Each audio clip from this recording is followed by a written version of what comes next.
Okay, let's look at B. For B, first thing we need to do is solve for y.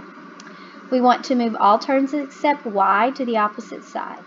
So what we need to do is move this 2x. It's a positive 2x. When we move it to the opposite side, it will become a negative 2x. And then we already have a positive 5 on that side. So we have negative 8y equals negative 2x plus 5. All right, now the next step is to divide each term by the coefficient of y. Our coefficient of y is negative 8. So we're going to divide everything by negative 8.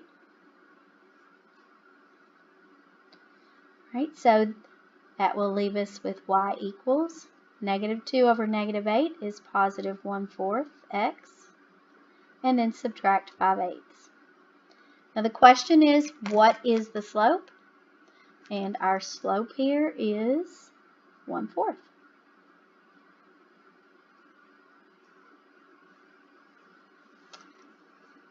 right, so let's look at C. All right, first thing we want to do is solve for y. So what I'm going to do is move x and 2 to the opposite side. So we have 4y equals negative x will become positive x. Positive 2 will become subtract 2. Now we will divide each term by the coefficient of y. Coefficient of y is 4, so we will divide everything by 4. This will become y equals, you can imagine that there is one x here, so this will be 1/4 x. Subtract 2 over 4 will be 1/2. So our slope here for this one is also 1/4.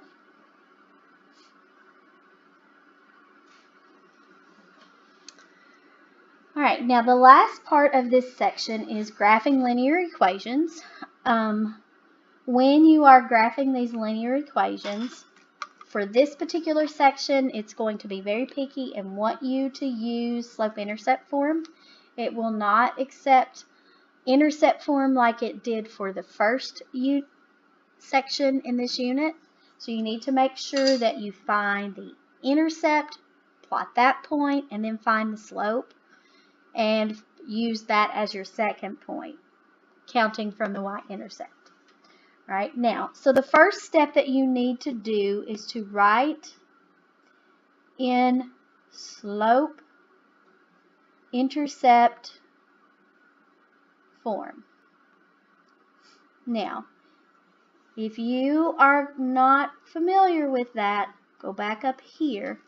We wrote all the steps on how to write in slope-intercept form at the top, or actually how to find the slope. All right, now number 2 is to identify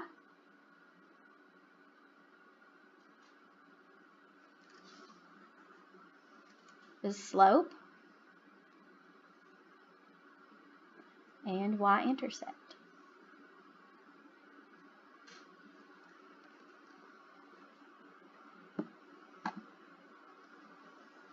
Step 3 is to plot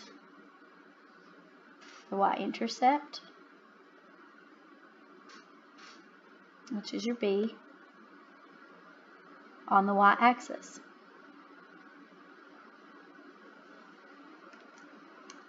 And then step 4 is to use the rise and run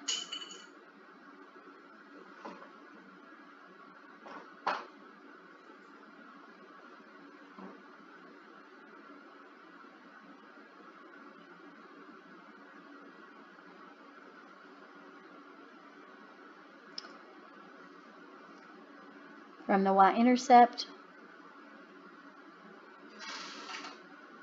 to find the next point.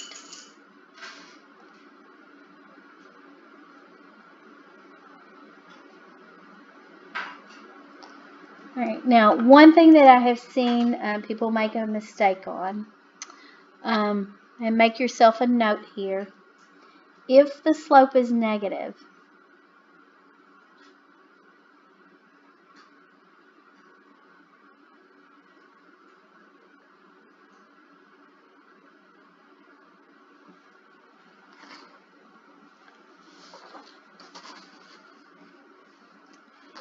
only the top or bottom should use a negative direction in rise over run.